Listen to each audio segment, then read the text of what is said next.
कठिन परिश्रम करके हम जैसे दुखी कष्टी मानव को इस मानव धर्म का परिचय दिया। और जब हम इस मार्ग में नहीं थे तो दर दर के ठोकर खा रहे थे और पंडे पुजारियों के पास जा जा करके हम पंडा पुजारी लूटने का काम किए, बांधने का काम किए, पर ऊपर लाने का काम नहीं किए। क्योंकि धन्य महामानव महंत की बाबा जुमदेव जी का, जिन्होंने एक मानव धर्म का निर्माण करके हम जैसे दुखी कष्टी मानव को इस मानव धर्म का परिचय दिया। और हम आज दो शब्द बोलने के लायक हुए। और हम इस मानव धर्म में आने के बाद हमारा जो पहचान है वो महंत की बाबा जुमदेव जी के आदेश अनुसार हुआ। और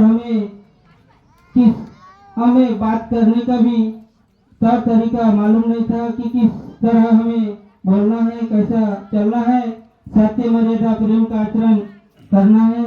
हमें महंत की बाबा जुमदेव जी ने 4 तत्व 3 शब्द 5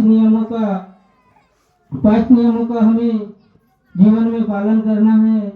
और महामानव महंत की बाबा जुमदेव जी ने हमें चर्चा बैठक में जाने का, और चर्चा बैठक में जाने से हमें सिकवन की प्राप्ति होगी। हमें चर्चा बैठक में ही जाने से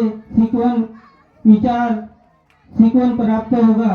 क्योंकि जहाँ कहीं भी चर्चा बैठक होता है तो हमें हवन कार्य हो, भगवत कार्य में हमें जाना चाहिए। मैं भी जाऊंगा, क्योंकि बाबा ने 4 तत्व 3 शब्द 5 नियम यह पाठशाला के माध्यम से हमें सिकवन प्राप्त होता है।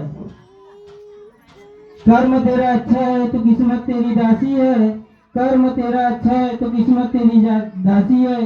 कहाँ जाते हो सेवक साथियों, यही तो चर्चा बैठक में मथुरा काशी है, मथुरा काशी है। इतना ही कहकर मैं अपनी वाणी को विराम देता हूँ और सभी बाबा के सेवक सेविका नमस्कार।